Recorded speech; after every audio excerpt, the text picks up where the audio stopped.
Allô tout le monde, bonjour et bienvenue une fois de plus sur ma chaîne. J'espère que vous allez bien. J'aimerais dire un bonjour particulier au continent. Ils vont se reconnaître juste en regardant la vidéo. J'espère que le continent va bien. Bonjour le continent. Aujourd'hui, je viens vous parler d'un autre sujet assez spécial. Il s'agit des urgences de la grossesse. Si vous êtes enceinte, si vous avez une amie enceinte, si votre femme est enceinte, si vous connaissez quelqu'un qui est enceinte, quelqu'une qui est enceinte, eh bien, prenez votre chaise, asseyez-vous parce que dans cette vidéo, je vais vous parler des points qui peuvent vous amener à l'hôpital, des points auxquels il faudra faire attention. Ne quittez pas, à tout de suite.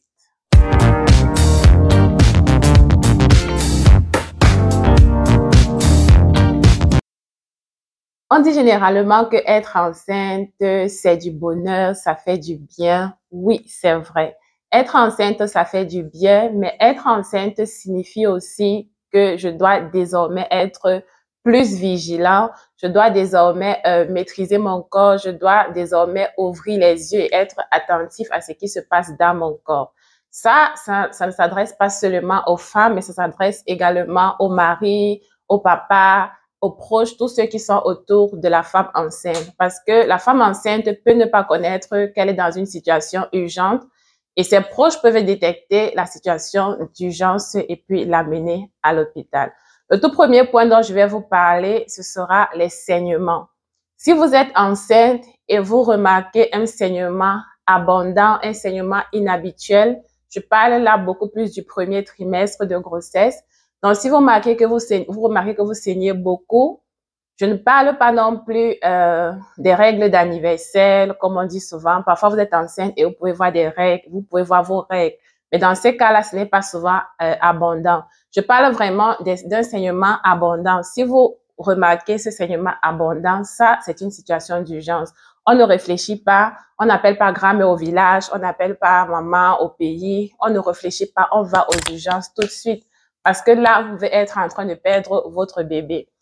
Si vous doutez, si jamais vous avez des petits saignements et que vous doutez, du moment où vous avez un petit doute dans votre esprit, je vous conseille d'aller toujours à l'hôpital parce que il vaut mieux que vous arriviez à l'hôpital, ce n'est rien, que de rester à la maison et que plus tard, ça s'avère être quelque chose de grave. Le deuxième point, ce sont des grosses fatigues qui peuvent parfois engendrer des évanouissements, des étourdissements.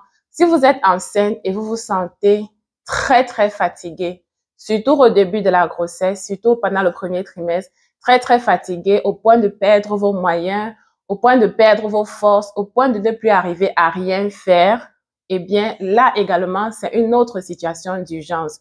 Vous allez entendre des personnes vous dire que non, c'est comme ça que la grossesse fait. Non, ma mère aussi était fatiguée quand elle était enceinte. Ma femme aussi, non. Toutes les grossesses ne sont pas pareilles. Une grosse fatigue, ça peut signifier plusieurs choses. Une grosse fatigue pourrait signifier que vous êtes peut-être anémié, peut-être vous n'avez pas assez de fer dans votre organisme. Une grosse fatigue peut peut-être signifier que vous êtes hypoglycémique et vous savez que l'hypoglycémie n'est pas bien, c'est pas une bonne chose.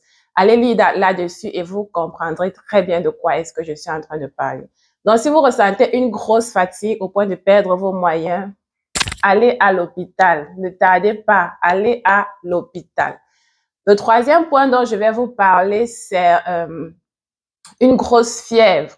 Si vous êtes enceinte et que vous faites une grosse fièvre, je ne parle pas d'une petite température de 37,5 ou de 38. Si vous faites une grosse fièvre, 38,5, 39, 40, qui ne passe pas, eh bien, là également, c'est une situation d'urgence. Il faut aller à l'hôpital.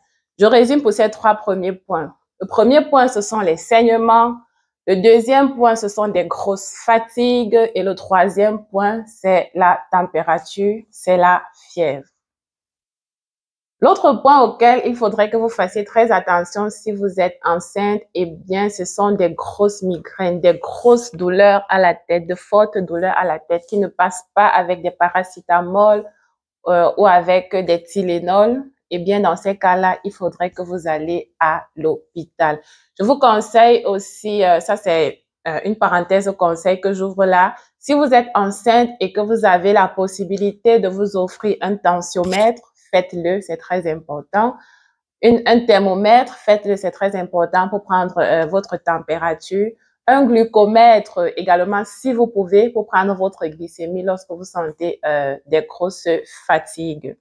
Donc, je parlais donc des grosses migraines. Généralement, c'est pas dans tous les cas. Parfois, lorsque vous êtes enceinte et que vous avez très, très, très mal à la tête, parfois votre pression peut être élevée et ça peut être un signe précurseur de prééclampsie, peut-être, on ne sait jamais. Toujours est-il que si vous avez très, très mal à la tête, je vous conseille de vous rendre à l'hôpital très rapidement.